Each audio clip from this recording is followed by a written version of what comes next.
Assalamu alaikum everyone. Welcome to Ganjam.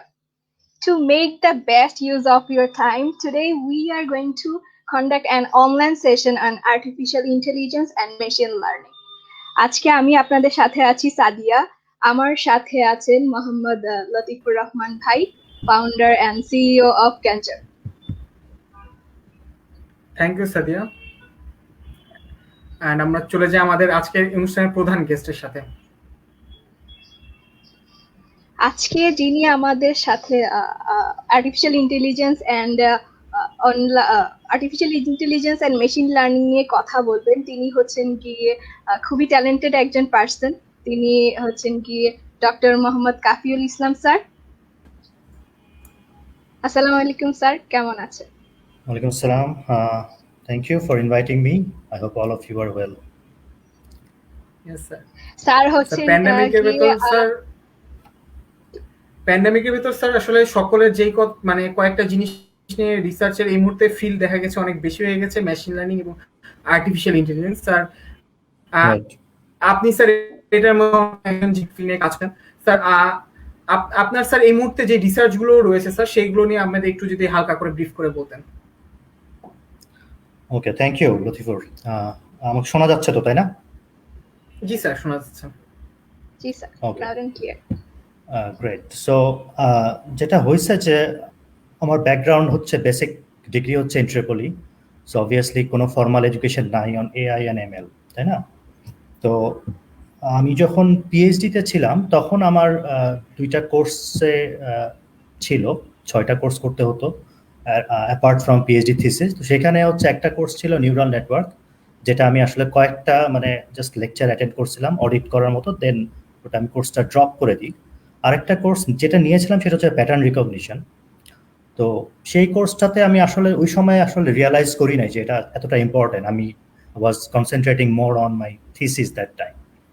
কিন্তু পরবর্তীতে pattern recognition বলো বা নিউরাল নেটওয়ার্ক এসেনশিয়ালি আমার থিসিসে কিছুটা হলো পরে কাজে দিছে, কারণ আমার থিসিসটা ছিল হচ্ছে neural signal processing.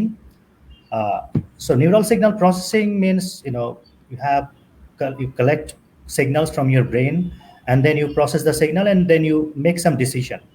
For example, যেটা রেকর্ড করছো সেটা দিয়ে হয়তো তুমি কোনো একটা ডিজিজ বা কোনো একটা particular event, neurological event detect করা ট্রাই করতেছো। So that means there is a decision making process. There is a process like classification or recognition of any particular pattern from your brain signal. তো সেখানে আসলে অ্যাপ্লিকেশনের লাস্টের দিকে শেষমেশ তোমার যেটা দরকার সেটা হচ্ছে application of ML, machine learning. এটা ছাড়াও এমন হতে পারে যে তুমি তোমার ব্রেন সিগন্যাল দিয়ে ব্রেন দিয়ে কোনো কিছু কন্ট্রোল করতে চাচ্ছ, যেটাকে আমরা মাইন্ড কন্ট্রোল রোবট বলতে পারি, মাইন্ড কন্ট্রোল প্রস্থেটিক আর্ম বলতে পারি, mind control computer, mind control wheel chair. তো এরকম স্পেসিফিক অ্যাপ্লিকেশনে, যেটাকে আমরা ব্রেন কম্পিউটার ইন্টারফেসিং অ্যাপ্লিকেশন বা ব্রেন মেশিন ইন্টারফেসিং অ্যাপ্লিকেশন বলি, সেখানেও দেখা যাচ্ছে যে আলটিমেটলি তোমার অপশন আছে application of machine learning, AI or deep learning, whatever you say at this moment. So আমি কিছুটা অ্যাপ্লাই করছিলাম আমার থিসিসের সময়। পরবর্তীতে যেসব রিসার্চ প্রজেক্টগুলো আমি কন্ডাক্ট করি after I came back from Singapore after my PhD, and then I joined IUB, Independent University Bangladesh, where currently I am the assistant professor in Department of Tripoli. তো সেখানে যখন আমি স্টুডেন্টদের নিয়ে ডিফারেন্ট রিসার্চ প্রজেক্টে কাজ করি, সেখানেও একইভাবে আমার মেশিন লার্নিং বা এআই এর অ্যাপ্লিকেশন ছিল, কারণ আমার মেইন রিসার্চ এরিয়া হচ্ছে biomedical instrumentation and signal processing. But essentially যে কোনো অ্যাপ্লিকেশনটা যেটাই হোক না কেন, শেষমেশ কিছু তোমার ডিসিশন মেকিং বা প্যাটার্ন রিকগনিশনের একটা পার্ট থেকেই যায়, যেখানে you can always apply machine learning and classification or recognition or regression type problem. So এই মুহূর্তে আমি বেশ কিছু প্রজেক্টের সাথে জড়িত আছি আলহামদুলিল্লাহ। এর মধ্যে ইইজি, যেটাকে বলি ইলেকট্রোএনসেফালোগ্রাম বা ব্রেন সিগন্যাল, তো ইইজি রেকর্ডিং থেকে শুরু করে ইইজি সিগন্যাল প্রসেসিং এবং EEG signal classification for different neurological disease diagnosis or detection or understanding how brain works, এই ধরনের বেসিক রিসার্চ থেকে শুরু করে ব্রেন কম্পিউটার ইন্টারফেস বা ব্রেন মেশিন ইন্টারফেসিং অ্যাপ্লিকেশনেও আমি কিন্তু এআই বা মেশিন লার্নিং অ্যাপ্লাই করে যাচ্ছি। সো আমার মানে আসলে ডিফারেন্ট, যেটা বললাম যে আমার কোনো ফর্মাল এডুকেশন নাই। পিএইচডির সময় যে 2টা কোর্স ছিল সেই 2টা কোর্স খুব ভালো মতো যে করছি তা না, ফাঁকিবাজি করছি, খুব একটা ভালো মতো লার্নিং হয় নাই। বাট কনসেপ্টটা যেটা বেসিক কনসেপ্ট সেটা রিয়েলাইজ করছিলাম যে the importance of machine learning. Okay, then আস্তে আস্তে নিজের প্রয়োজনে নিজের গরজে ডিফারেন্ট রিসার্চ প্রজেক্টের প্রয়োজনেই নিজেকে কিছুটা জানতে হলো। এবং আমি সবসময় প্রেফার করি, মানে অন্যদের জন্য ডিফারেন্ট হতে পারে, বাট আমি সবসময় প্রেফার করি যে আমি টেক্সট বুক সহজে পড়ি না, আমি অনলাইনেই রিসোর্স থেকে ডিফারেন্ট টাইমে যেটা আমার মানে আমার সাথে যাই সেভাবে আমি কোনো একটা জিনিস লার্ন করি। সেটা ইউটিউব ভিডিও হতে পারে, টিউটোরিয়াল হতে পারে, বা অনলাইন কোনো একটা কোর্সে এনরোল করে কিছু বেসিক জিনিস জানা, বা মানে অনলাইন রিসোর্স অ্যাপ মানে ইউজ করার মতন আর কি। তো সেখান থেকে আমার বিভিন্ন প্রয়োজন আমি অ্যাপ্লাই করছি, নিজে শিখছি কিছুটা। কিন্তু যেটাকে যদি বলা হয় যে এক্সপার্ট, আমি ধারে কাছেও না, আমি একদমই না। আমি just as an user I use some of the machine learning application just like any other user. যে আমরা যারা ইঞ্জিনিয়ারিংয়ে আছি, আমরা ধরো বিভিন্ন সফটওয়্যার ইউজ করি, তাই না? আমরা কি সবকিছু জানি ওই সফটওয়্যারের ভিতরে কিভাবে কাজ করতেছে, কোন ম্যাথমেটিক্যাল মডেলিংয়ে ওই সফটওয়্যারটা আসলে রান করতেছে, কি কি কোডিং আছে ভিতরে? জানি না। আমরা জাস্ট একটা টুল হিসেবে কাজ করি সফটওয়্যারটাকে, তাই না, পার্টিকুলার অ্যাপ্লিকেশনের জন্য। সো একইভাবে মেশিন লার্নিং এআই আমি আপাতত জাস্ট একটা এন্ড ইউজার হিসেবে কাজ করি, মানে ইউজ করি যখন আমার প্রয়োজন পড়ে। তো আপাতত এটাই হচ্ছে আমার ব্যাকগ্রাউন্ড, যে আমি মানে খুবই প্রিলিমিনারি একজন ইউজার বলা যেতে পারে লেভেলের of AI and machine learning, and I have benefited a lot from using this feature. মাশাআল্লাহ স্যার, মানে আপনি খুবই একজন diversified person and at the same time খুবই ট্যালেন্টেড। সো আমরা এই জন্যই স্যার আজকে খুবই আগ্রহ নিয়ে বসে আছি যে আপনার থেকে কিছু machine learning and artificial intelligence জানবো, কিছু ইম্পর্টেন্ট টিপস আমাদেরকে দিবেন আপনি।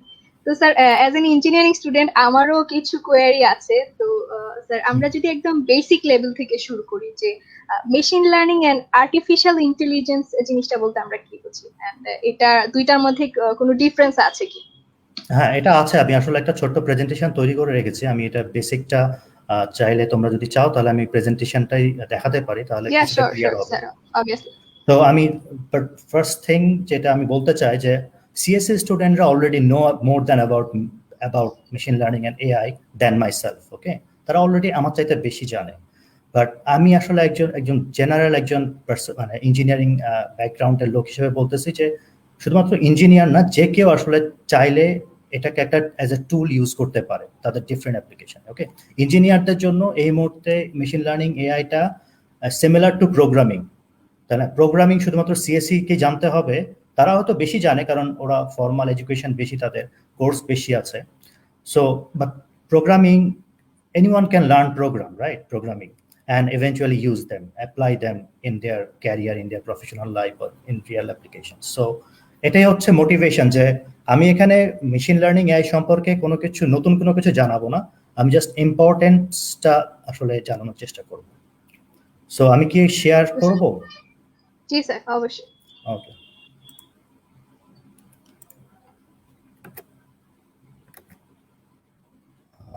এখানে শেয়ার বাটন আছে, তাই না? ওয়েট,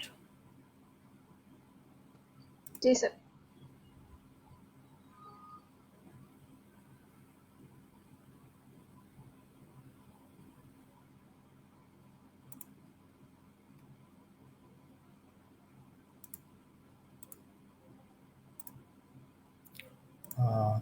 ফুল স্ক্রিন কি দেখা যাচ্ছে?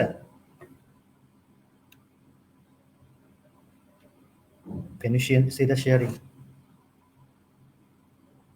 Can share. See.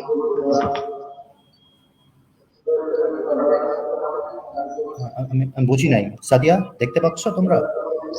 স্যার ফুল স্ক্রিনে দেখা যাচ্ছে না জিনিসটা, ফুল স্ক্রিনে এখনো আসেনি আসলে। I have মানে স্যার জিনিসটা ফুল স্ক্রিন মোডে আসেনি আসলে। আচ্ছা, আমি আবার একটু ট্রাই করি। হ্যাঁ, আমার মনে হয় এটা স্লো একটু, এই জন্যে হতে পারে। এখন যাবে হয়তো। ক্যান ইউ প্লিজ চেক নাও?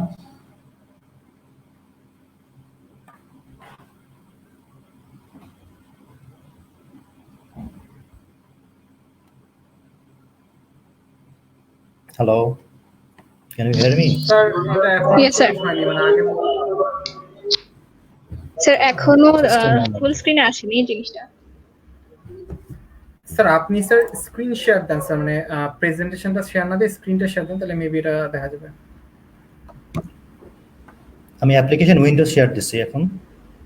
না না ওইটা না স্যার, ওইটা বলছি স্যার, ইন্টার স্ক্রিনটা শেয়ার দেন স্যার। ওকে, ঠিক আছে। Let me stop sharing first.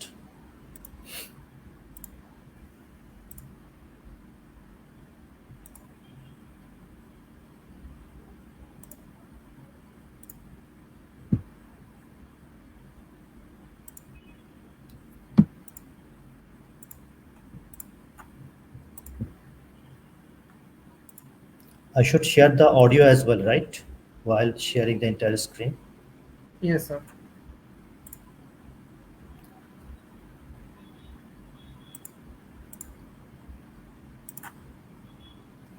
How about now? Can you see the screen? Yes sir, দেখতে Yes, sir. এখন পাচ্ছো পুরো আপনারা? আছে। I can see. Great. Okay. So let's talk about the introduction of artificial intelligence, machine learning, and deep learning.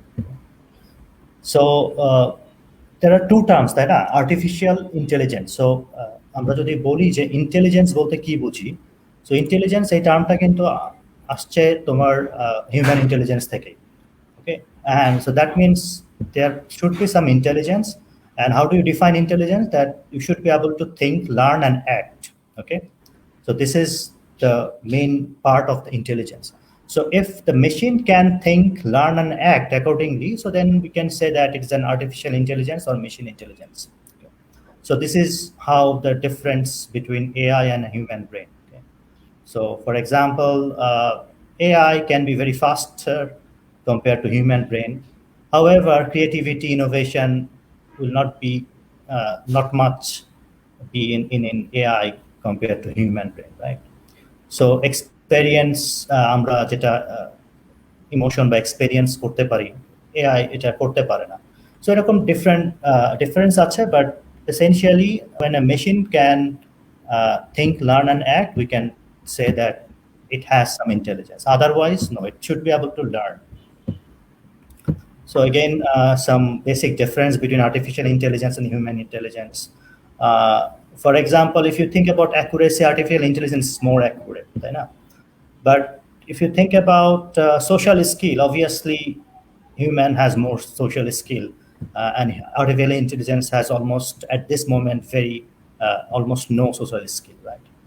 So artificial intelligence looks for optimizing any particular work. Human intelligence, on the other hand, works, looking for innovation, creation, creativity, social skill and all this stuff, because we have emotion. So if you think about what are the foundation of AI, okay, so artificial intelligence itself saying that it is related with brain, because intelligence is related with brain. So therefore, you must know how brain works. That means neuroscience is the most important part. When you say that artificial, that means we are talking about machine, right? So machine should learn. So that means we're talking about computer engineering and things like that. At the same time, how the machine will learn, they will apply some kind of mathematical model. So mathematics must be there, okay? Also, when you learn, any people, when we human learn, we use some kind of language, right? So linguistic aspect is also there about. So there are other aspects as well, like philosophy, psychology, and we'll later know that in our learning, we also have this connection, like psychology or philosophy. So this is kind of an interdisciplinary topic, right, or field, artificial intelligence. So these are some of the sub-disciplines of AI, like the expert system, natural language processing, speech recognition, robotics, sensor automations, computer vision. and so on and so forth. So if I say that what are the applications of AI or machine learning, এটার answer আসলে অনেক বড়। তার চাইতে easy question হবে যে কোথায় AI apply করা যাবে না বা হয় না। এখন হয়তো অনেক জায়গাতে এআই অ্যাপ্লাই করা হয় না, কিন্তু হবে না আসলে এরকম অলমোস্ট মানে খুঁজে পাওয়া কঠিন মানে এরিয়া আর ফিল্ড যেখানে এআই অ্যাপ্লিকেশন অ্যাপ্লাই করা যাবে না, ঠিক আছে? So you can see that there is a wide range of application there where we can apply AI. Some of them we are already applying, some of them we will be applying in near future. Okay, it starts from speech recognition to VLSI layout to medical diagnosis, energy optimization, and it actually saying that doesn't matter which field of engineering you are studying, okay, or which career you are going to choose as an engineer, which industry you are going to choose in your profession, doesn't matter. You can always if you have the knowledge of AI and ML, then you always have this some extra benefit. Okay. So machine learning jodi boli, machine learning is kind of a subset of artificial intelligence. Okay, it is one of the technique for realizing artificial intelligence. So machine learning jeta bolteche je machine has to learn. So how does machine learn? Machine learns through some training. Okay, so through some training. Okay, so then if we think about the classification of machine learning, then broadly we can say that there are three learning of classification. One is supervised learning. So supervised learning, it means that when the machines are being trained, they know about the input and output. That means the data are labeled. Okay, the data ta label kora thakbe je tumi input ki output ki seta already bole diccho. The supervised learning. Okay, unsupervised learning hocche তোমার ডেটাটা labelling করা থাকবে না, তুমি জানবা না যে আসলে কোন ডেটাটা কোন ক্লাসের। ওকে, আর রিইনফোর্সমেন্ট লার্নিং হচ্ছে তুমি you learn from your mistake. So আমি যদি একটা সিম্পল এক্সাম্পল দিই, সুপারভাইজড, আনসুপারভাইজড আর রিইনফোর্সমেন্ট লার্নিং, এটা কিন্তু আমরা ছোটবেলাতে আমরা তিন ধরনের লার্নিংই কিন্তু আমরা মানে করে করে মানে এক্সপেরিয়েন্স করছি এবং আস্তে আস্তে এইভাবে আমরা শিখে আসছি, বড় হচ্ছি। কিভাবে ছোট বাচ্চা আসলে কিভাবে শেখে? আমরা বলি যে ছোট বাচ্চা সবসময় বড়দের দেখে শেখে, তাই না? তো বড়রা যা করতেছে সে ওটাকে মিমিক করার চেষ্টা করে। ওকে, তারপরে আবার কিছু কিছু নিজে নিজে এক্সপেরিমেন্ট করে। ছোট বাচ্চারা কি করে, ধরো ওকে বললাম যে তুমি ওখানে যেও না, ওই কয়েলটা ধরো না, কয়েলে যদি ধরো তাহলে আগুন আছে, ওখানে ব্যথা পাবা, ওটা নোংরা।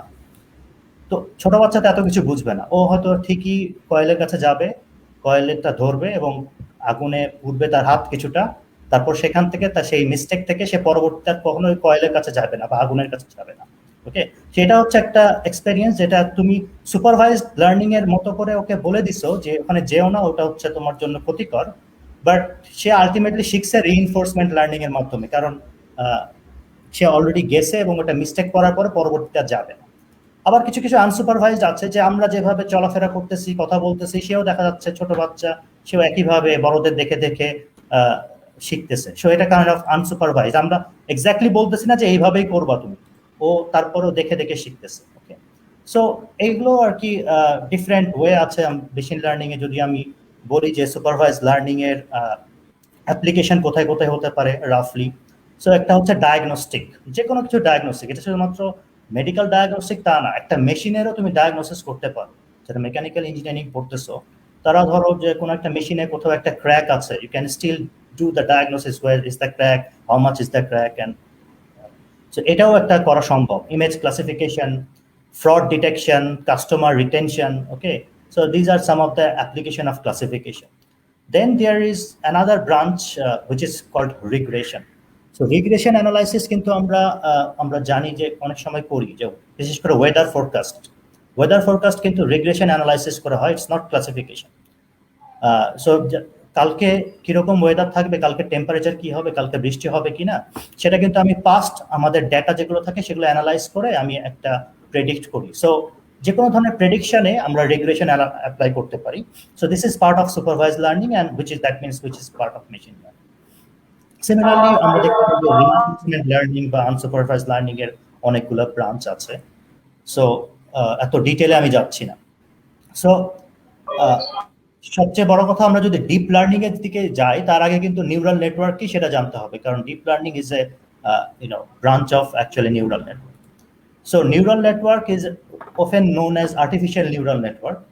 এটা আসলে আমাদের যে ব্রেন কিভাবে কাজ করে, বায়োলজিক্যাল নিউরাল নেটওয়ার্ক যেটা, বায়োলজিক্যাল নিউরাল সিস্টেম যেটা, সেটা থেকে ইন্সপায়ার্ড হয়ে artificial neural network started, and it started like in 1950s, long time ago, almost 70 years ago.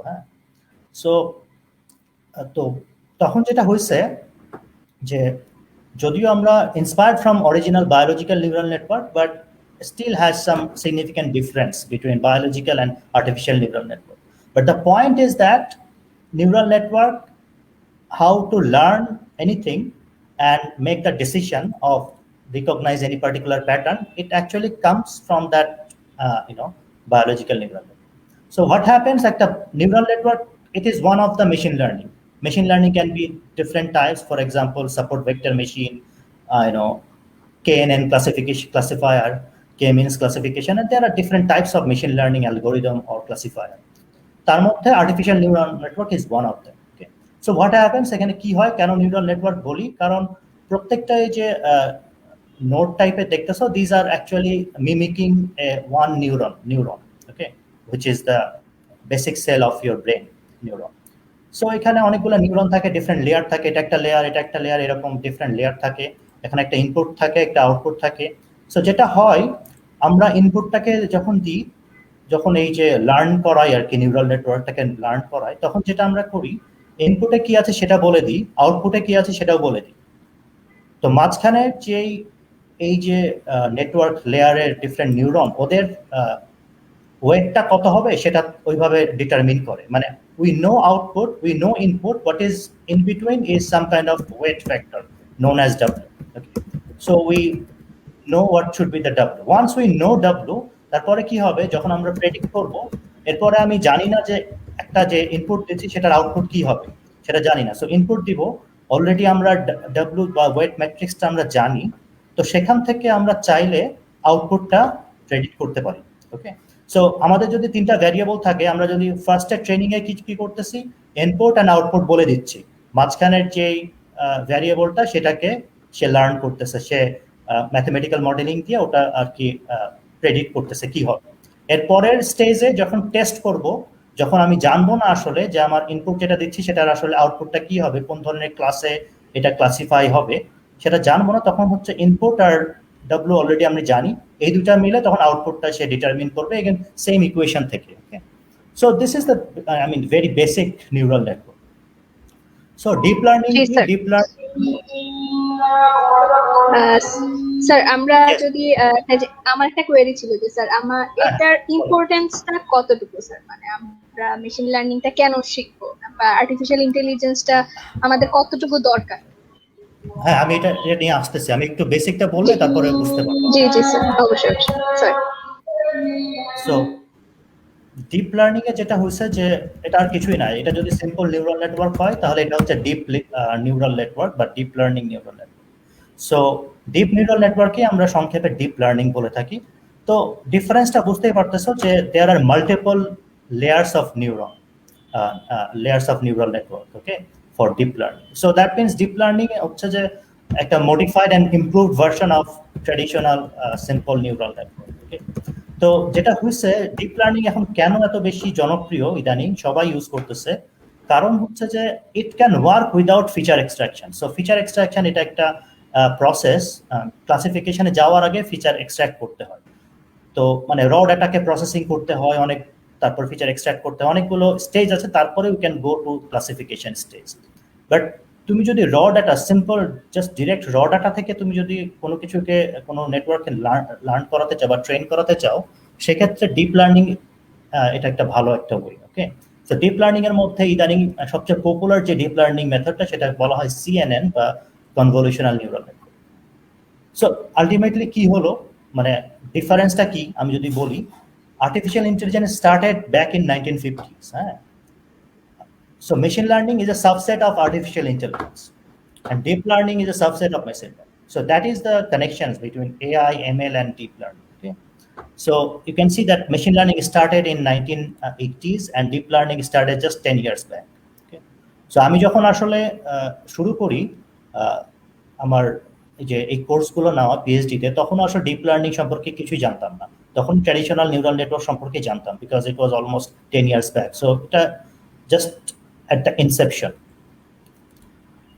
So এখন যদি বলি যে কেন, কিভাবে তুমি এটা লার্ন করবা নিজেরা, যারা ট্র্যাডিশনালি এআই বা এমএল ডিএল আমরা পড়তেছি না, আমাদের কোর্স ওয়ার্কের মধ্যে এগুলো নাই, তখন আমরা কি করব? So first thing first is যে তুমি যে কোনো একটা পার্টিকুলার অনলাইন কোর্সে এনরোল করো। কোন অনলাইন কোর্স করবা? অবভিয়াসলি ভালো ভালো যেসব আছে, কোর্সেরাতে তোমার দেখবা যে প্রফেসর অ্যান্ড্রুর কিছু কোর্স আছে অন বেসিক এআই, মানে AI for beginners, you can start from beginning. Okay, so এরকম, অথবা কিছু শর্ট ট্রেনিং কোর্সও করতে পারো, হ্যান্ডস অন, যেখানে তোমাকে আসলে কোড নিয়ে বা কোনো একটা সফটওয়্যার দিয়ে তোমাকে শেখাবে কিভাবে অ্যাপ্লাই করতে হবে, রিয়েল ডাটা সেট দিয়ে দেখাই দিবে। You can always watch some YouTube tutorials, animations.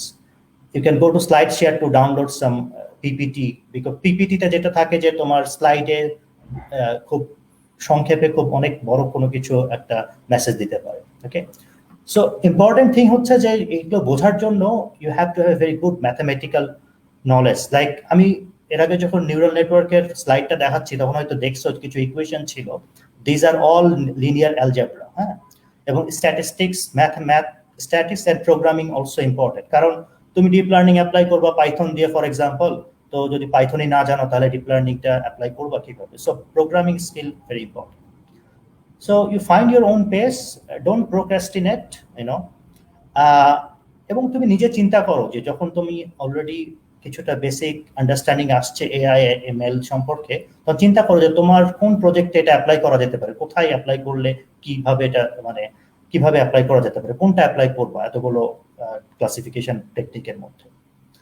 আর হচ্ছে এটা হচ্ছে কন্টিনিউয়াস মোটিভেশন দরকার। ধরো আজকে আমার লেকচার থেকে হয়তো কিছুটা ইম্পর্টেন্স জানলা, কিছুটা মোটিভেটেড হলা, 2 দিন পরে কিন্তু আবার দেখা যাবে যে মোটিভেশন চলে গেছে। So you have to look for continuous motivation, কারণ মোটিভেশন কোনো সাস্টেনেবল জিনিস না যেটা সারা জীবন থাকবে। আজকে মোটিভেটেড হয়েছে তো সারা জীবন একই রকম মোটিভেশন লেভেল থাকবে, এটা কারোর পক্ষেই সম্ভব না। সো মোটিভেশন আপ ডাউন করে, but you look for continuous motivation, যেখান থেকে তুমি আসলে মোটিভেটেড হতে পারো। Okay, you can be slow but be consistent. Okay, সবকিছু একসাথে এখনই শিখে ফেলবো এরকম তাড়াহুড়ারও কোনো দরকার নাই, just take your time, be consistent. So these are some of the useful links that you can actually use. Okay, for example, there are MIT deep learning lectures available.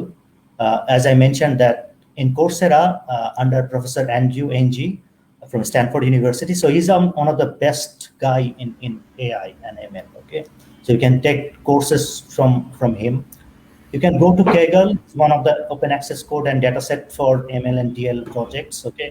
There are Google open source machine learning projects, and computer science people know this. Most of the links, computer science people know this. For example, Kaggle, GitHub, you know that this is the kind of kingdom of codes and software. Okay, open source. You can go to TensorFlow, which is another open source machine learning platform. You can use OpenCV platform as well. This is highly optimized library for focus on real-time applications. You can go to PyTorch as well. This is open source machine learning library developed by Facebook AI. So you see that the tech giants like Facebook, Amazon, Google, YouTube, they all are using AI and machine learning, right? One of the example for যখন আমরা ইউটিউবে video দেখি, আমাদের recommendation আছে না, the next video is recommended for you. এটা recommended system যেটা, সেটা কিন্তু is a part of AI.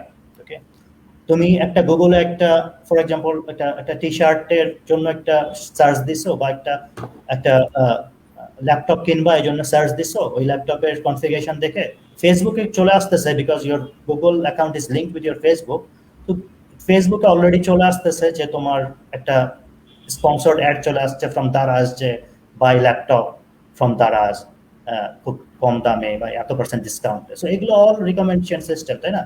তুমি একটা ছবি আপলোড করছো আরেকজনের, ওর কাছে নোটিফিকেশন চলে যাচ্ছে যে someone has uploaded a photo of you where you might be in. Do you want to tag yourself? তো এগুলো আলটিমেটলি তোমার যে ফেস ডিটেকশন, ফেস রিকগনিশন যাই অ্যাপ্লাই করতেছে, it is part of machine learning and deep learning. Okay, So আমি যদি specifically বলি যে if let's say that you are an expert in AI, ML or DL, ওকে, যদি expert হয়ে থাকো তাহলে কি হবে? এখন কথা হচ্ছে যে স্টুডেন্টরা অনেকে মনে করতে পারে স্যার আমরা তো মেকানিক্যাল পড়তেছি, এখন কিভাবে এক্সপার্ট হবো? কোনো সমস্যা নাই, মেকানিক্যাল বেসিক ডিগ্রি তোমার যেখানেই থাকুক না কেন, তুমি post graduation AI ML relevant কোনো একটা কোর্সে করতেই পারো, মাস্টার্সটা বা পিএইচডিটা, অথবা একটা পোস্ট গ্রাজুয়েশন ডিপ্লোমাও করতে পারো, ওকে, অথবা শর্ট কোর্স ট্রেনিং কোর্সগুলো নিয়ে নিজে you can be an expert by self expert, given that you have worked, you have some working experience on some projects, okay, একটা যদি কিছু প্রজেক্টে যদি তুমি নিজে অ্যাপ্লাই করে থাকো তাহলে you can also be an expert. So আজকে যদি কোনো একজন এমপ্লয়ার বলে যে তোমার কি বিএসসি ইন এআই আছে, এটা তো কেউ বলবে না, তাই না? কারণ এরকম আসলে এতটা সুপার স্পেসিফিক অ্যাটলিস্ট আমাদের দেশে কোনো ডিগ্রি নেই। সো আমি যখন এই যে বলতেছি যে আমাদের দেশে এখন অনেক কোম্পানি আছে যারা আসলে machine learning research, machine learning engineer খুঁজতেছে, যারা ডেটা অ্যানালিটিক্স খুঁজতেছে, যে এআই ইঞ্জিনিয়ার খুঁজতেছে, ডেটা সায়েন্টিস্ট খুঁজতেছে, বিজনেস ইন্টেলিজেন্স ডেভেলপার খুঁজতেছে। যতগুলো বড় বড় তোমার টেলিকম কোম্পানি আছে না, ওদের সবার দেখবা একটা ডিপার্টমেন্ট আছে যেটা বলা হয় বিজনেস ইন্টেলিজেন্স বা বিজনেস অ্যানালিটিক্স, যেখানে আসলে তারা বিগ ডেটা অ্যানালাইসিস করে, এআই অ্যাপ্লাই করে এবং কিছু ডিসিশন মেকিং, তাদের স্ট্র্যাটেজি প্ল্যানিং এ হেল্প করে, তাদের কোম্পানির strategy planning A, okay. New natural language processing expert, AI engineer, software engineer in AI ML. So everything is there. So you can see that this is how it goes on. You have data science.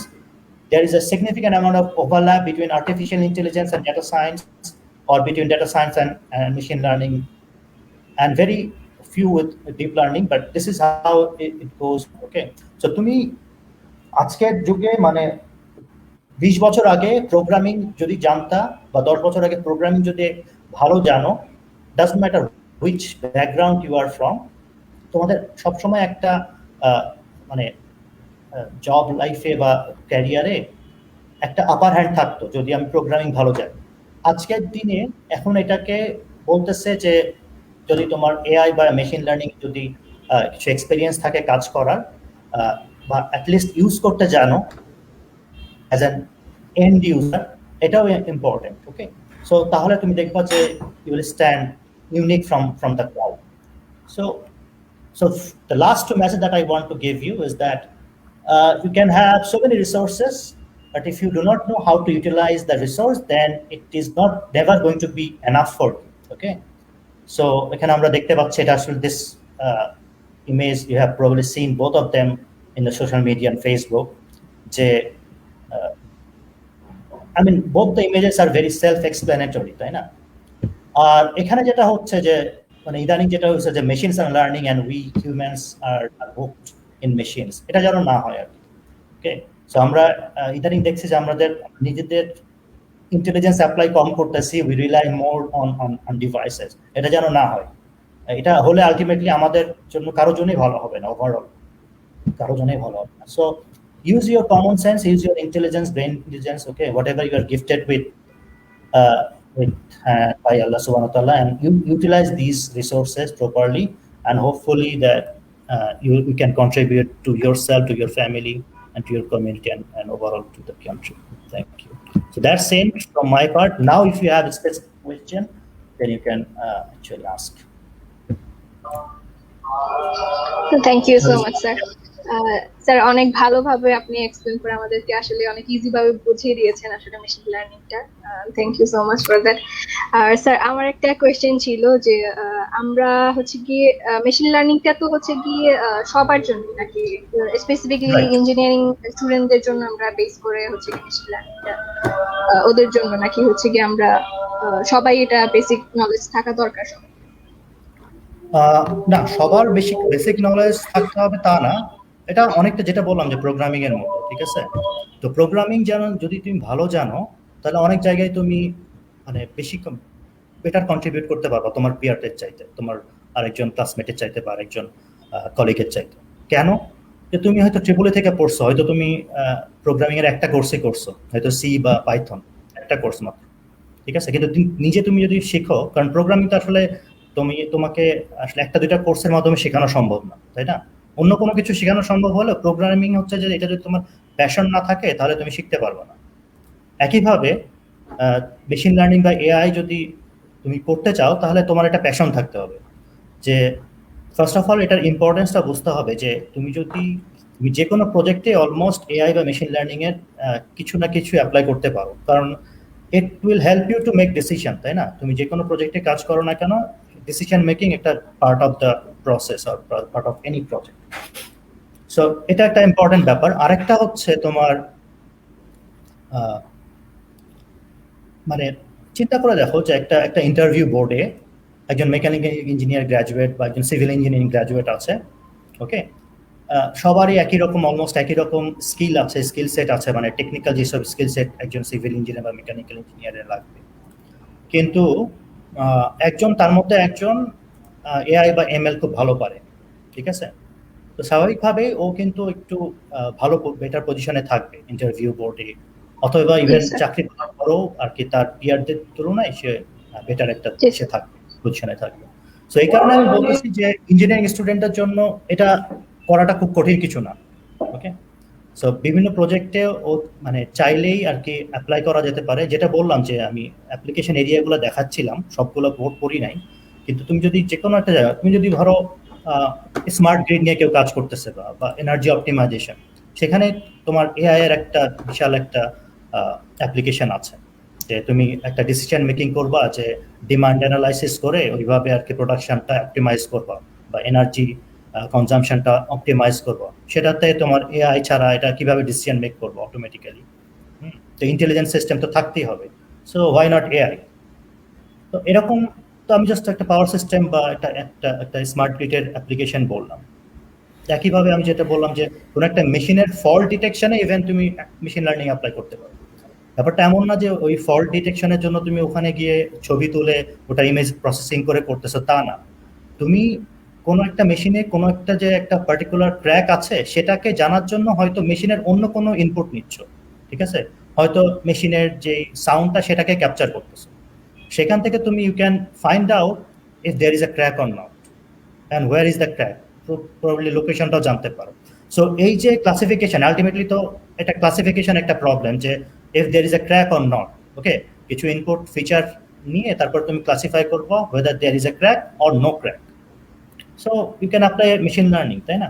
একইভাবে তোমার এই মেশিনটা কতদিন পরে কিরকম service performance perform করবে তুমি রেগ্রেশন অ্যানালাইসিসের মাধ্যমে করতে পারো। তার মানে you can still apply some supervise machine learning technique. So আমি বলতে চাচ্ছি যে ইঞ্জিনিয়ারিং সেক্টর আর কি আছে ইন্ডাস্ট্রি, যে কোনো ইন্ডাস্ট্রিতেই তুমি চাইলে অ্যাপ্লাই করতে পারো।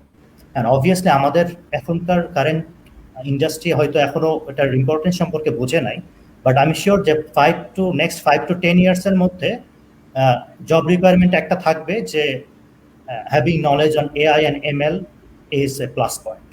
এটা থাকবে 5 থেকে 10 বছর পরে। আমি এক্সপেক্ট করি যে এরকম 5 থেকে 10 বছর পরে এরকম একটা রিকোয়ারমেন্ট ওরাই দিয়ে দিবে যারা এমপ্লয়ার। এটা হচ্ছে আমার ধারণা। জি স্যার, বুঝতে পেরেছি স্যার। স্যার এখন যদি আমরা অনেক ইউনিভার্সিটিতে হয় এমন যে ওরা ডিরেক্ট এই জিনিসটা পড়ায় না, machine learning and artificial intelligence. তো স্যার যে স্টুডেন্টরা চাবে যে আমি না আমার এক্সট্রা একটু একটা এক্সট্রা কোর্স করে রাখি, তো ওই ক্ষেত্রে আমরা কোন সেমিস্টার থেকে আসলে এটা যদি শুরু করি তাহলে হচ্ছে কি আমরা ভালোভাবে কমপ্লিট করতে পারবো, বা হচ্ছে কি আমাদের একটা স্ট্রং নলেজ আমরা পাবো এখান থেকে?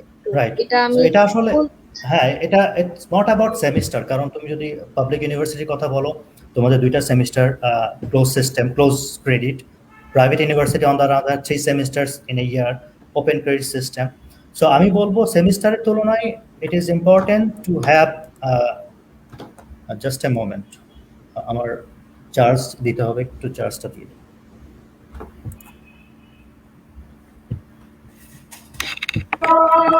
জি স্যার।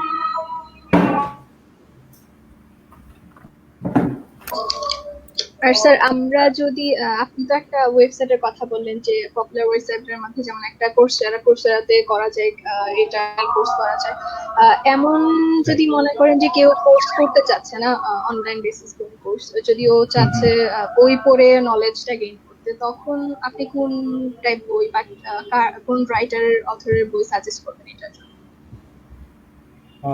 এটা আমি আসলে বলতে পারবো না, কারণ আমি নিজে টেক্সট বই পড়ি নাই, সো এটা সম্পর্কে আমার ধারণা নাই। আমার মতে বেটার হচ্ছে যে আগে অনলাইন রিসোর্স গুলাই দেখা, কারণ ইউটিউবে প্রচুর ভিডিও আছে। সো এইটা মানে আজকাল টেক্সট বুক পড়াটা আসলে ডিফিকাল্ট হয়ে যাচ্ছে, কারণ এআই এমএল নিয়ে খুব বেশি যে টেক্সট বুক পাওয়া যায় তাও না, মানে এটা রিসেন্ট খুব। সো আমার মতে anyone can go to the online resource. এই মুহূর্তে টেক্সট বই সম্পর্কে আমি ভালো বলতে পারবো না। তবে তুমি যে বলতেছিলে সেমিস্টারের কথা, আমার আইডিয়া হচ্ছে যে ইটস নট অ্যাবাউট সেমিস্টার। তোমার যখন এনাফ ম্যাথমেটিক্যাল নলেজ থাকবে, like basic linear algebra, statistics, probability statistics, mathematical modelling, control সিস্টেমের কিছু পার্ট, এবং অ্যাটলিস্ট একটা প্রোগ্রামিং নলেজের থাকবে, প্রোগ্রামিং কোর্স থাকবে, তখন then you can start learning AI and ML. এটা বেটার। সো এটা হতে পারে সেকেন্ড ইয়ারে হতে পারে, যদি তোমার এই বেসিক কোর্সগুলো করা হয়ে থাকে। কারণ একদম যদি ম্যাথ না জানো বা প্রোগ্রামিং না জানো, তখন ডিফিকাল্ট হবে বোঝাটা আর কি। Thank you sir.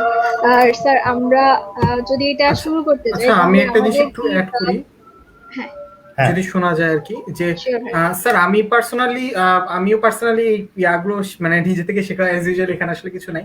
বাট আমার কাছে পার্সোনালি মনে হয় যে নিশান শুক্লার একটা বই আছে, মেশিন লার্নিং উইথ টেনসরফ্লো।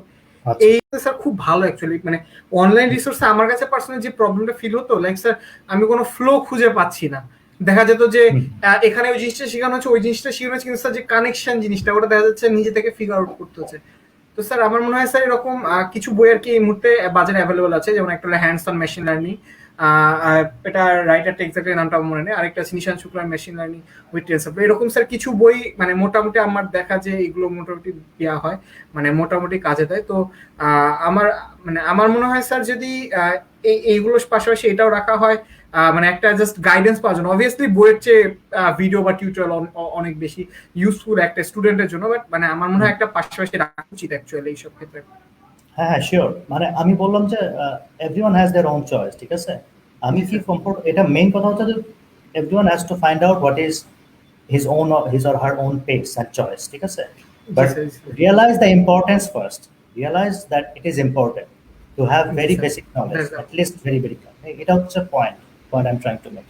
কিভাবে শিখতেছো এটা আসলে আমি ডিফাইন করব না আজকে এই যুগে, অন্তত ডিফাইন করা যাবে না, কারণ প্রচুর অপশন আছে। You find your whatever. এটা আসলে স্যার, জি স্যার, এটা একদম মানে কথা স্যার, মানে আসলে আমাদের হাতে এই মুহূর্তে এত রিসোর্স আছে, তারপর যদি আমরা কেউ জিজ্ঞেস করে যে এটা রিসোর্স পাই না, আসলে সে মানে অন্য একটা দুনিয়া হয়তো বসবাস করছে, এরকম একটা। আমি কোর্সের এনরোলমেন্টের কথা কেন বলছি, যেটা হয় যে কোর্সে যদি একটা পার্টিকুলার, বিশেষ করে ভালো ভালো প্রফেসরদের, ভালো ইউনিভার্সিটি কোর্সে যখন তুমি এনরোল করবা, তখন তো ওরা একটা সিস্টেমেটিক ওয়েতে একটা পুরো যেরকম টিপিক্যাল একটা কোর্স আন্ডারগ্রেডে যেরকম কোর্স করায় সেভাবেই করাবে, তাই না? ওরা এখন অ্যাসাইনমেন্ট দিবে।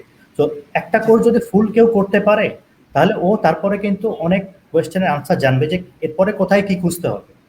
অনেক কিওয়ার্ড জানবে, যেটা বুঝতে পারবে যে হ্যাঁ আমি এই কিওয়ার্ডটা জানছি যখন, তার মানে এখন আমি জাস্ট গুগল ইট অ্যান্ড আমার ওই প্যাশনটা আমি ধরে, মানে মেইন কথা হচ্ছে তুমি কোনটা ইন্টারেস্টেড সেটা কিভাবে জানবা যদি মিনিমাম নলেজটা না থাকে?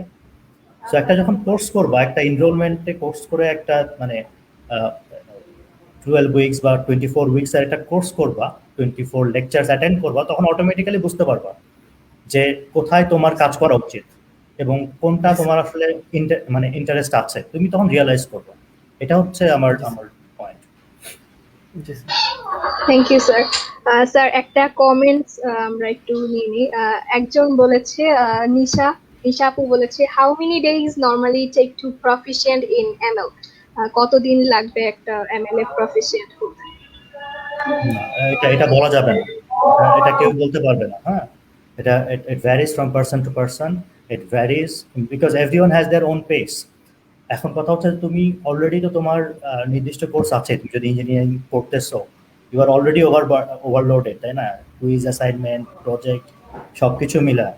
সো আমার মতে হচ্ছে যে প্যারালালি যদি কোনো কাজ করতে চাও, তাহলে যে কোনো একটা কোর্সে এনরোল থেকে ওটাকে আগে শেষ করো।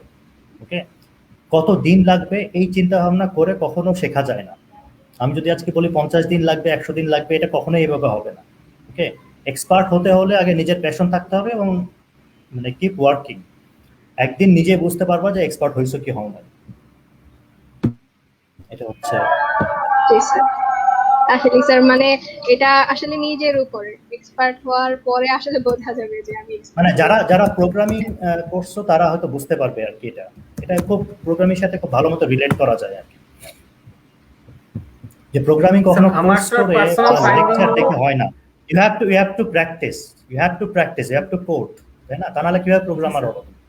সো একইভাবে তুমি যদি মেশিন লার্নিং আলটিমেটলি অ্যাপ্লাই করতে হবে, রিয়েল ডেটা সেট নিয়ে অ্যাপ্লাই করতে হবে। ওকে, যতক্ষণ না রিয়েল ডেটা সেট নিয়ে অ্যাপ্লাই করতেছো, তুমি যতই ম্যাথমেটিক্যাল ব্যাকগ্রাউন্ড বা থিওরিটিক্যাল ব্যাকগ্রাউন্ড পড়ো না কেন, you never be a good user. আমি এক্সপার্টও বলতেছি না, never be a good user of AI or ML. Sir আমার পার্সোনাল মনে হয় স্যার যে যেহেতু স্যার আমরা ইঞ্জিনিয়াররা বেশিরভাগই প্রোক্রাস্টিনেট করতে আসলে খুব বেশি পছন্দ করি, তো সেক্ষেত্রে Right. আসলে দেখা যায় যে একটা ডেডলাইন যদি কোথাও থেকে পাওয়া যায় স্যার, সেক্ষেত্রে হয়তো দেখা যায় যে তার ভেতর এনিহাউ শিখেই ফেলি। কিন্তু আদারওয়াইজ দেখা যায় যে ডেডলাইনটা না থাকলে 1 মাস চলছে 2 মাস চলছে, শিখা আর শেষ হয় না অ্যাকচুয়ালি। তো আমার মনে হয় ডেডলাইনটা একটা পাওয়াটা আসলে খুব মানে ইম্পর্টেন্ট। দেখা যায় যে বিশেষ করে এই জিনিসটা কনফারেন্স গুলোর ক্ষেত্রে দেখা যায় যে কনফারেন্স গুলো একটা ডেট ফেললে তখন দেখা যায় যে সবার রিসার্চ অটোমেটিক শেষ হয়ে যাচ্ছে ওই সময়। আদারওয়াইজ দেখা যায় যে ওই মাসের পর মাস শেষ হয়ে যাচ্ছে কিন্তু কনফারেন্সের পেপারটা হয়তো লেখা শেষ হচ্ছে না। এই জন্য হচ্ছে একটা প্রজেক্ট বেসড লার্নিংটা ভালো মাঝে মাঝে। যেমন তুমি যদি মনে করো যে আমি এই প্রজেক্টের জন্য এটাকে অ্যাপ্লাই করতে হবে, তো তোমার প্রজেক্ট সাবমিশনের তো একটা ডেডলাইন থাকবে। তো এই জন্য তুমি ওটার জন্য শিখতেও হবে তোমাকে তাড়াতাড়ি। হ্যাঁ, তো এই জন্য আগে আগে চিন্তা করতে হবে যে কোন প্রজেক্টে কি অ্যাপ্লাই করতে চাও, তারপরে ওটা নিয়ে ওটার পড়াশোনা করতে পারো। এটা হচ্ছে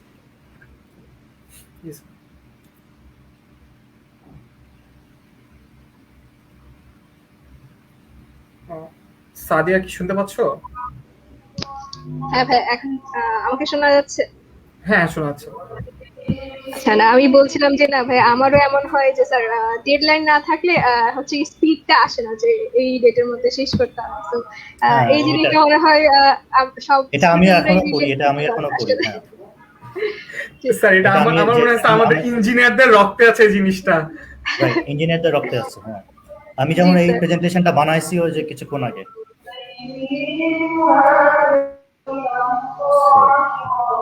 জি স্যার, স্যার আপনি আজকে না অনেক হতো অল্প সময়ের মধ্যে খুবই ইনফরমেটিভ ছিল আপনার প্রেজেন্টেশনটা। স্যার আমরা অনেক কিছু জানতে পেরেছি আসলে। স্যার আরেকটা কোয়েশ্চেন ছিল যে এটা রিলেটেড আমাদের বাংলাদেশে কি কি জব ফিল্ড আছে, হচ্ছে ফিউচারে এটার ফিউচার কি, এটা কেমন জব ফিল্ড গুলো কেমন হতে পারে? যে আমি যেটা দেখালাম আর কি, যে 10 বছর আগে কিন্তু এমএল ইঞ্জিনিয়ার বলে কোনো পোস্ট ছিল না, ডেজিগনেশন কেউ চাইতো না, তাই না? পজিশন ছিল না। AI engineer, data scientist, data analytics ছিল না। ওকে, সো ইদানিং এই জবগুলো সেক্টরগুলো ক্রিয়েট হচ্ছে। তো এর আগে কখনো এরকম মানে দেখা যায়নি। সো আমাদের দেশে এখন ওইভাবে যে ম্যাসিভ আকারে রিক্রুট হচ্ছে তা কিন্তু না। ছোট ছোট কিছু কোম্পানি, সফটওয়্যার কোম্পানি বলতে পারো, বা টেলিকম কোম্পানি বলতে পারো, বা নেটওয়ার্কে যারা কাজ করতেছে সেসব কোম্পানি, তারা হয়তো চাচ্ছে যে হ্যাঁ আমার একটা এমএল ইঞ্জিনিয়ার লাগবে, এআই ইঞ্জিনিয়ার লাগবে, বা ডেটা অ্যানালিটিক্স লাগবে। ওকে, সো এখনো জব সেক্টরটা ওইভাবে ক্রিয়েট হয়েছে তা না, বাট আমি যেটা বললাম যে ভেরি সুন, নেক্সট 5 থেকে 10 বছরের মধ্যে একটা জব রিকোয়ারমেন্ট দেখবা যে skill on AI or MI is a must or preferred to have, এরকম একটা রিকোয়ারমেন্ট চলে আসবে অলরেডি। জি স্যার।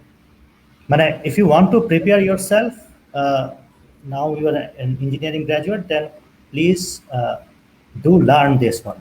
ওকে, এখনই করতে হবে তা না, কখন মানে 3rd ইয়ার করবা না 4th ইয়ারে করবা তা না, কিন্তু আলটিমেটলি জানতে হবে। এআই এন্ড এমএল কে তুমি স্কিপ করে খুব একটা ভালো হতে পারবা না মানে ইঞ্জিনিয়ার আপাতত। জি স্যার। স্যার আমরা যদি মানে এই এআই আর হচ্ছে গিয়ে মেশিন লার্নিং যে জিনিসটা, এটা যদি শিখতে চাই, মানে এফিশিয়েন্ট ওয়ে গুলা কি হবে, মানে আমার স্টেপ গুলা কি হবে? আমি কি ডিরেক্ট কোর্স থেকে, কোর্সেরা থেকে কোর্স করে নিব, না হচ্ছে গিয়ে আমার কিছু বেসিক আগে শিখে দেন হচ্ছে আমার কোর্স করাটা উচিত?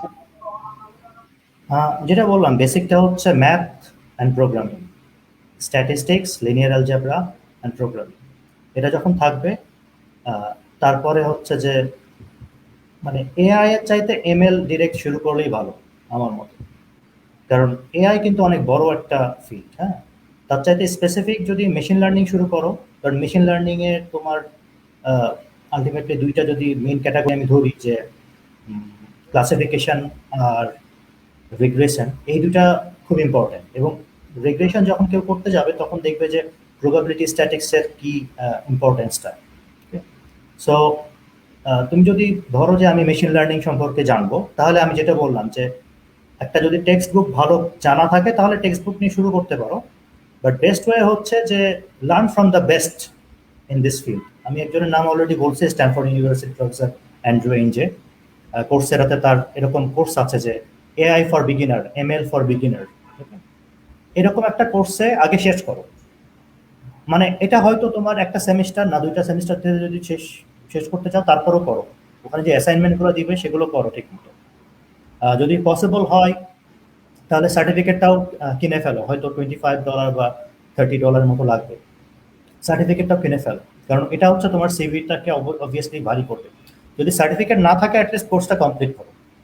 You can still showcase on your CV যে I have done a couple of courses on AI and ML from Coursera or Udemy or EDX, this online platform. So that is going to be useful. আর আরেকটা হচ্ছে যে ঠেকাই পড়ে শেখা। আমার এখন লাগবে তখন আমি শিখবো। আমার এই টপিকটা হঠাৎ করে বুঝতে পারতেছি না, তখন সাথে সাথে গুগল করে যদি টিউটোরিয়াল কিছু পাই তাহলে একটু দেখে নিলাম। ওকে, যদি কনসেপচুয়ালি বলি যে বেস্ট মানে কুইক ওয়ে টু লার্ন, অনেক সময় বেস্ট ওয়ে টু লার্ন হচ্ছে আপাতত অনলাইন রিসোর্সের মধ্যে, সেটা হচ্ছে তোমার ইউটিউবে যাও, যেটা নিউরাল নেটওয়ার্ক অ্যানিমেশন এরকম একটা দিয়ে সার্চ দাও, দেখবা যে ওরা অ্যানিমেটেড ভিডিও দিয়ে খুব সুন্দর করে 5 মিনিটের মধ্যে নিউরাল নেটওয়ার্ক সব বুঝায় ফেলতেছে। ওকে, একদম ডিটেল টেকনিক্যাল নলেজের দিকে না যেয়ে ওভারঅল একটা কনসেপ্ট দিয়ে ফেলতেছে। তারপরে you can go deep into the technical details how neural network actually working, okay, mathematical মডেলটা আসলে কিভাবে কাজ করতেছে। কিন্তু যদি কনসেপ্ট ক্লিয়ার করতে হয় তাহলে অ্যানিমেটেড ভিডিওগুলো বেশি দেখো। তারপরে আস্তে আস্তে লেকচারে যাও, যদি লেকচার পড়ার তারপরে হয়তো মানে বই পড়ো বা কোনো একটা নোট পড়ো বা স্লাইড পড়ো। জি স্যার, থ্যাংক ইউ স্যার। আর স্যার আমি আমার কাছে একটা যেটা ড্রব্যাক মনে হচ্ছে এখানে, যে আমি শিখলাম মেশিন লার্নিংটা, কোনো কোর্স করলাম বা বই থেকে শিখলাম, বাট আমি এটা ডিরেক্ট আমি এটা প্র্যাকটিক্যালি আমি এটা করতে পারছি না, বা হচ্ছে গিয়ে আমার কাছে ওই মেশিনটা নাই আপাতত, বা আমার ইউনিভার্সিটি এটা প্রোভাইড করতে পারছে না। লাইক আমি যদি সিএনসি মেশিনের কথা বলি, খুবই এক্সপেন্সিভ একটা মেশিন, হ্যাঁ এটা আমি শিখলাম, বাট হচ্ছে গিয়ে এটার আমি হচ্ছে গিয়ে ডিরেক্ট আমি এটা লার্ন করতে পারছি না প্র্যাকটিক্যালি। তখন আমরা জব ফিল্ডে এটার জন্য কি প্রবলেম ফেস করতে পারি, বা এটার কোনো সলিউশন আছে? এআই আর এমএল এর ক্ষেত্রে এটা আসলে ট্রু না জিনিসটা। তোমার এখন যেটা মেশিন লাগবে সেটা একটা ভালো কনফিগারেশনের পিসি থাকলেই you can run the code, তাই না? তোমার রিয়েল ডাটাবেস প্রচুর আছে। আমি যে ওয়েবসাইটগুলোর কিছু ইউজফুল কিছু ওয়েবসাইটের কিছু লিঙ্ক দিয়েছিলাম, কেগেল বলো বা ওপেন সিভি বলো, ওদের শুধুমাত্র মানে কোড নাই, রিয়েল ডাটাবেসই আছে। সো যে কেউ যদি চায় যে আসলে আমি রিয়েল ডাটাবেসের উপর অ্যাপ্লাই করবো রিয়েল টাইমে, সেটা করা সম্ভব, কারণ এটা আলটিমেটলি তো সিমুলেশন বেসডই হচ্ছে ওভারঅল। হ্যাঁ, আমি বলতেছি না যে হার্ডওয়্যার ইমপ্লিমেন্টেশন নাই, এআই হার্ডওয়্যার বা এমএল হার্ডওয়্যার যে থাকবে না তা না, যে তুমি ধরো কিছু বেসিক মেশিন লার্নিং হয়তো রাসবেরি পাইতে অ্যাপ্লাই করবা, সেটা হয়তো রাসবেরি পাই এখন এই মুহূর্তে নাই, কিন্তু obviously you can simulate the whole thing, তাই না? তারপরে হচ্ছে হার্ডওয়্যার ইমপ্লিমেন্ট করতে পারো।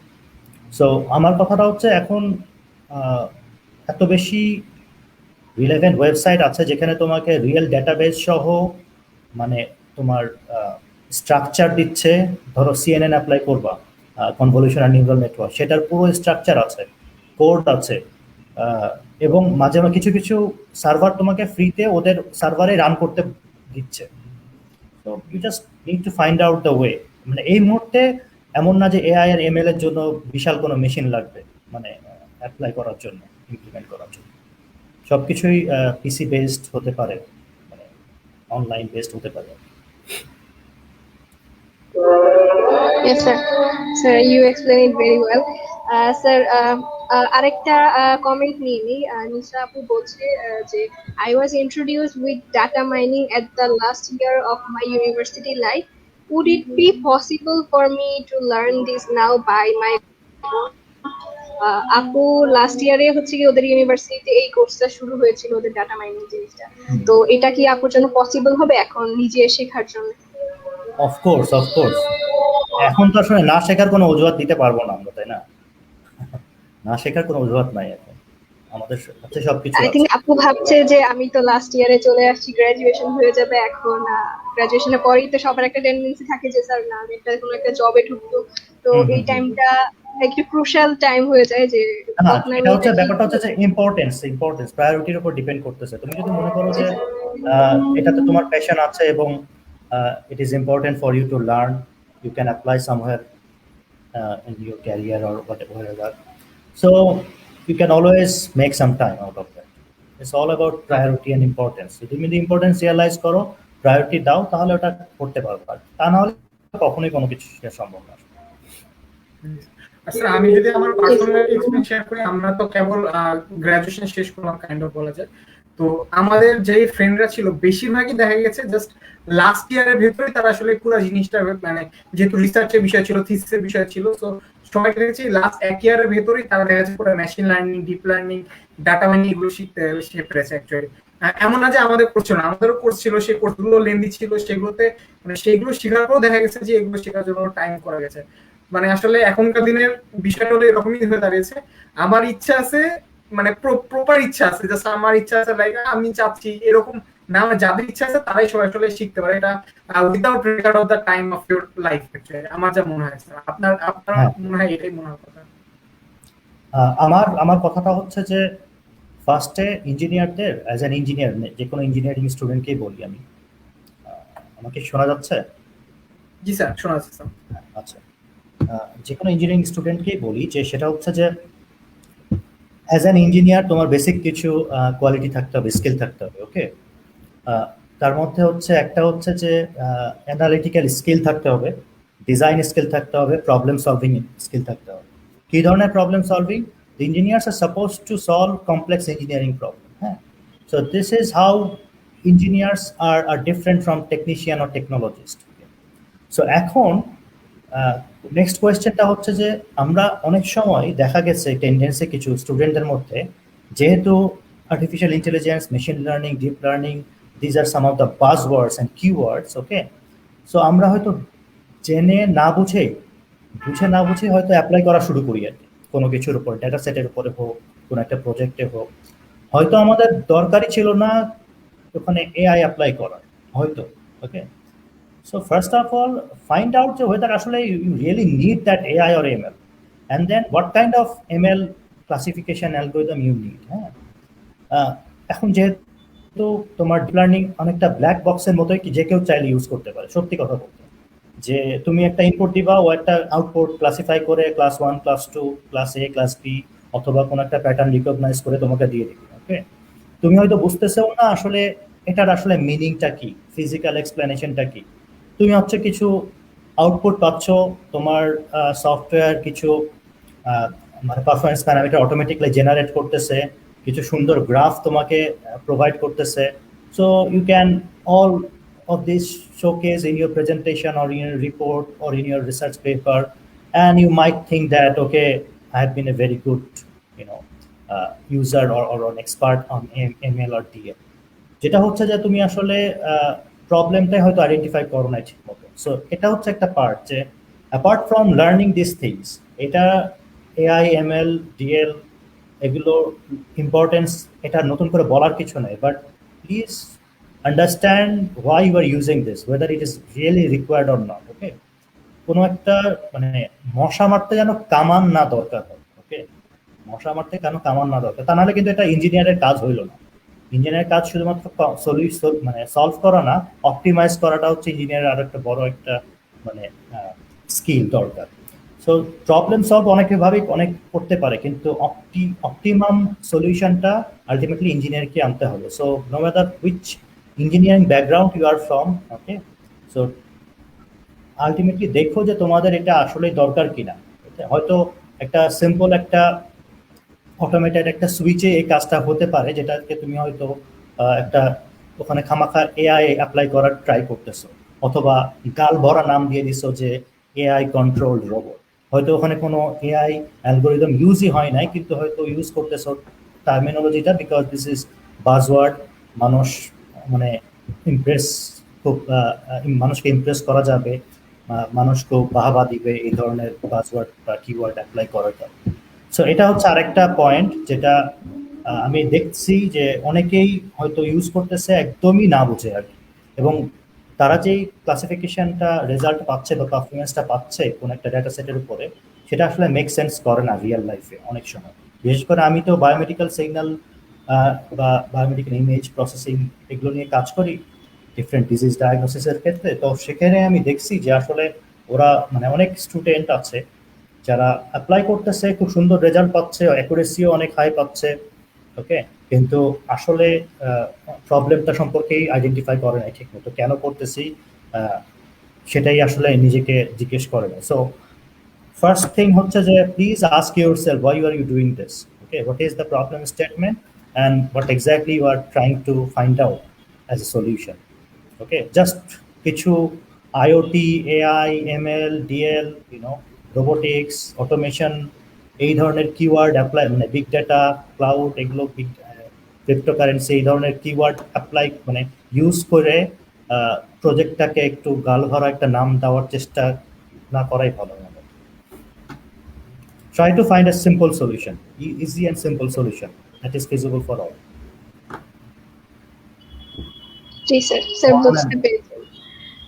স্যার নিশা আপু বলছে যে স্পেসিফিকলি যদি আমি ডাটা ক্যাম্প ইউজ করি তাহলে কেমন হবে?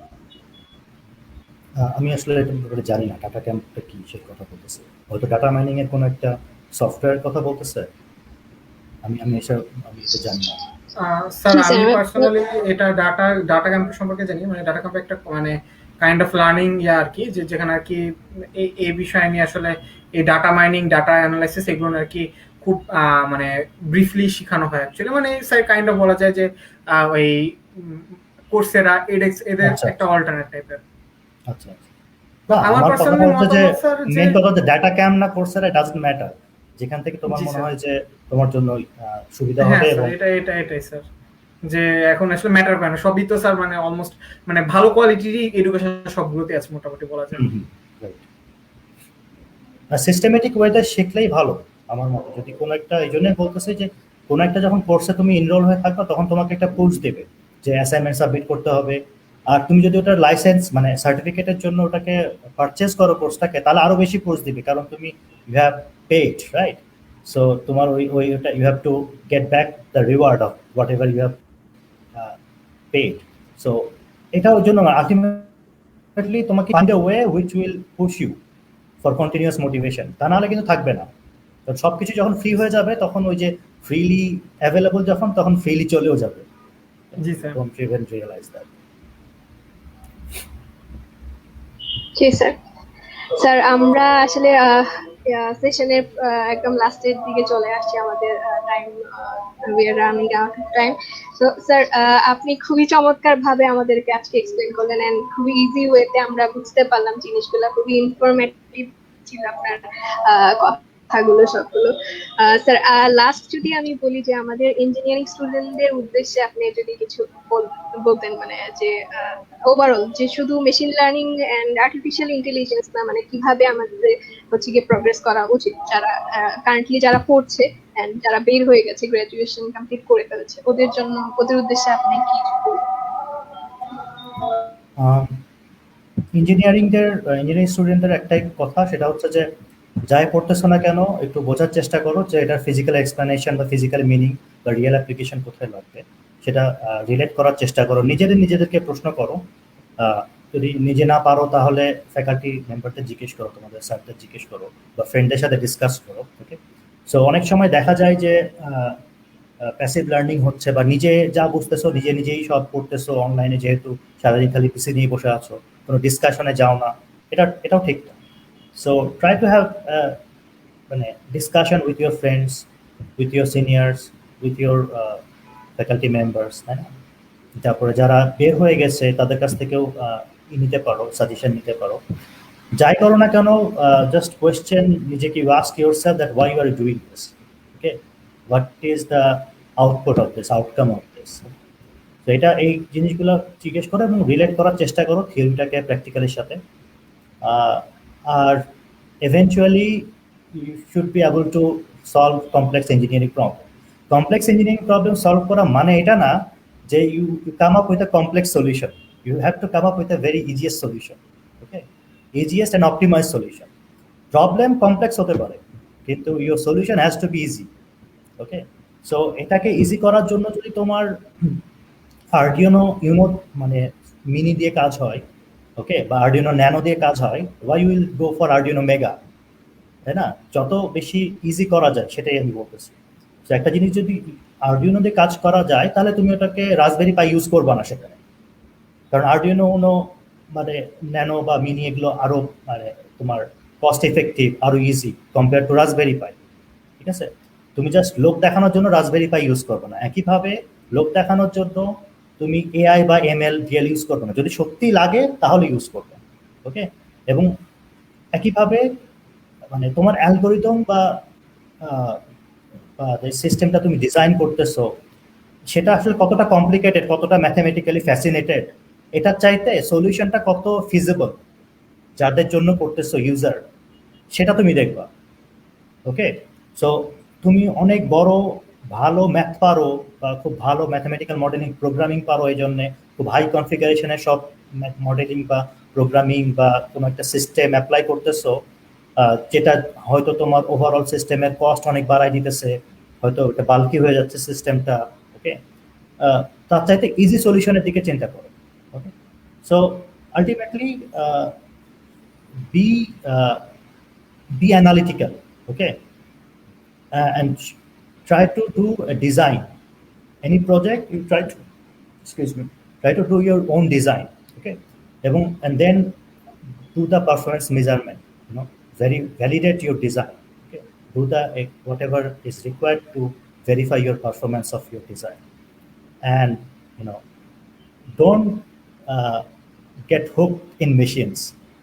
Okay, don't let just the machines to learn, and you should be learning as well. You should be learning more than the machines will learn.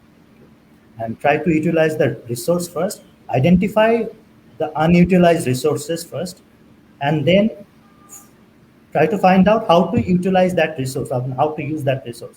যেটা আমি ওই যে একটা দেখাইছিলাম ইমেজ দেখানো, যে ওর কাছে অনেকগুলো বই থাকার পরেও he could not actually climb over the wall.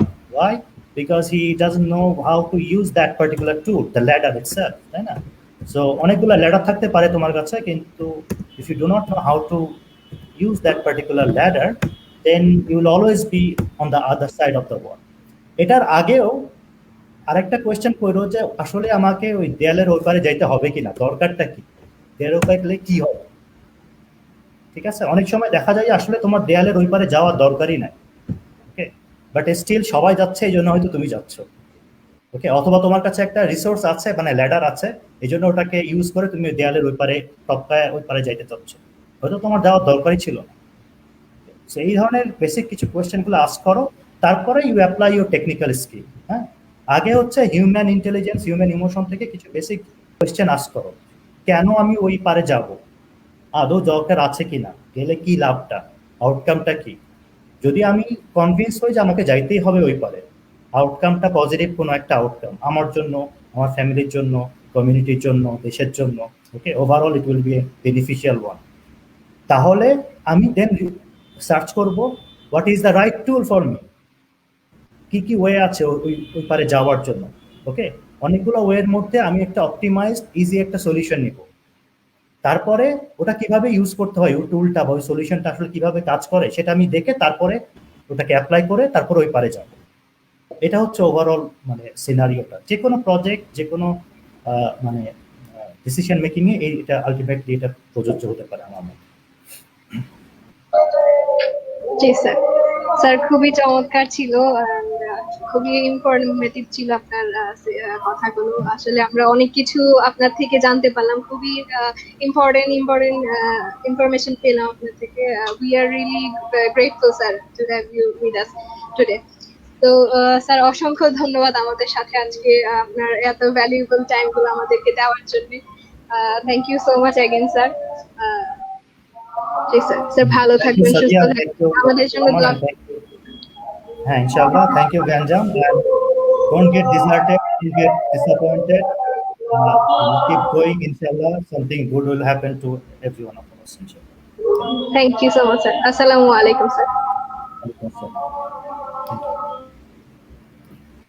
Thank you. অসংখ্য ধন্যবাদ যারা আজকে আমাদের সাথে লাইভে ছিলেন। সবাই ভালো থাকবেন, সুস্থ থাকবেন, আর জ্ঞানজামের সাথেই থাকবেন। সময় স্বল্পতার জন্য আজকে আমাদেরকে বিদায় নিতে হচ্ছে। দেখা হবে আরেকদিন আর কোনো ইনফরমেটিভ কোনো ইম্পর্টেন্ট সেশন নিয়ে। সো টিল দেন, আল্লাহ হাফেজ, বাই বাই।